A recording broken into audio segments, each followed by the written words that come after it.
Sergeant First Class Kriblik drummed his three clawed fingers against the monitoring console, his chromatic skin shifting between anxious purple and professional blue.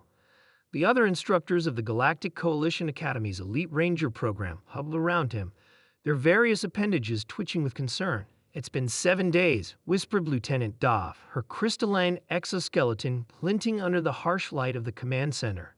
"No trainee has ever survived the Vornak jungle for more than 3. And yet," Kriblik replied, pointing a trembling digit at the life sign readings, "Kata Taylor remains not only alive, but moving steadily toward extraction." The human had been a controversial admission to the program. Earth was classified as a Class 12 Deathworld, a planet with environmental conditions so hostile that its native species evolved to be uncommonly resilient and aggressive. The Galactic Coalition had only discovered humanity 5 years prior, and integrating them into the wider cosmic community had proven challenging. "We should retrieve him now," muttered Commander Grox, the senior officer whose gaseous form swirled nervously within his containment suit. "This exercise has clearly gone too far." Kriblik's skin flushed a defiant red. "Negative, sir." Kata Taylor insisted on completing the standard course. Aborting now would dishonor his effort. The Vornak jungle moon was selected for the final survival test precisely because it was unsurvivable for extended periods. Trainees were expected to recognize the futility of the situation after 2 or 3 days and activate their emergency beacon. It was a test of judgment, not endurance. But Taylor had never triggered his beacon. Miles away in the steaming jungle, Cadet Jack Taylor moved with practiced efficiency through the alien undergrowth.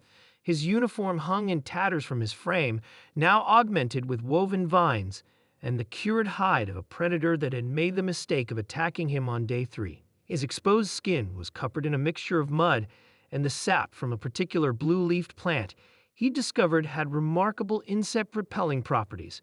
In one hand, he carried a spear fashioned from a fallen branch, its tip hardened in fire and serrated with the teeth of various creatures he'd encountered.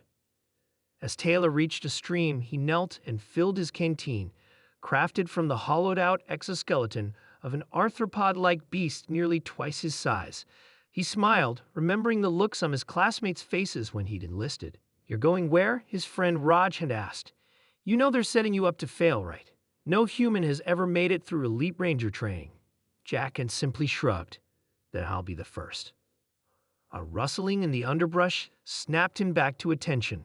He tensed, ready to fight, but relaxed when a small, 6-legged herbivore emerged.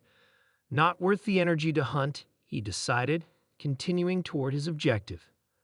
Back at the command center, the life support specialist, Dr. Aria, burst into the room, her tentacles lashing with agitation. "Have you been monitoring his vital signs?" she demanded, plugging directly into the console with one appendage. "This is impossible." "What is it?" asked Commander Grox.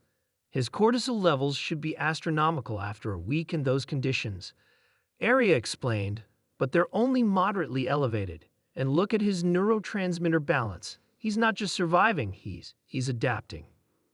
Krublik's skin turned a pale yellow of disbelief. "That's not possible.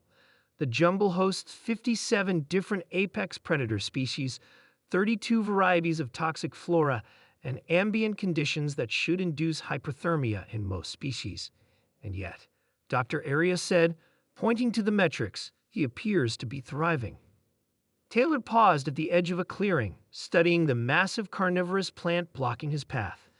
Its pitcher-like cavity could easily engulf him, and the nectar it secreted would paralyze most beings instantly. He'd seen the desiccated remains of various creatures at the base of similar plants earlier in the week. Carefully, he circled downwind, knowing the plant sensed prey through airborne pheromones.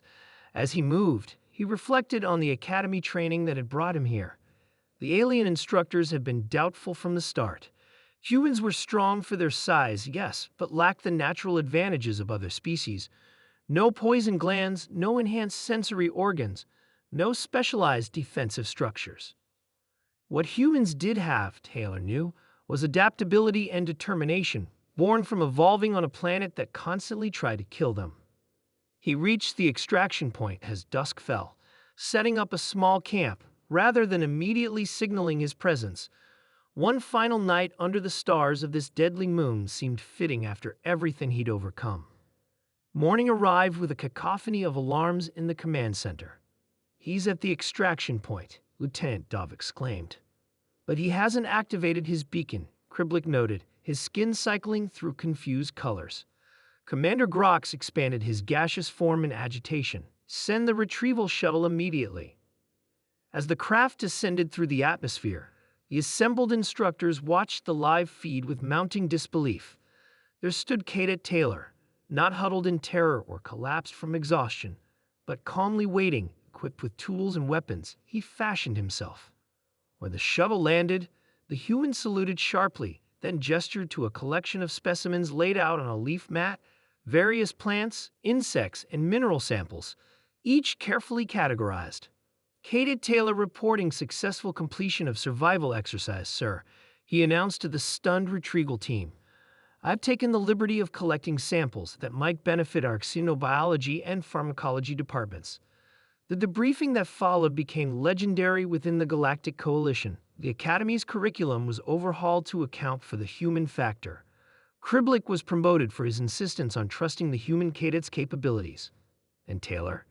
He graduated top of his class, the first of many humans to enter the Elite Rangers, forever changing how the galaxy viewed the strange Deathworlders from Earth. As Commander Grox later put it in his official report, "We thought we were testing their limits. In reality, they were merely showing us ours."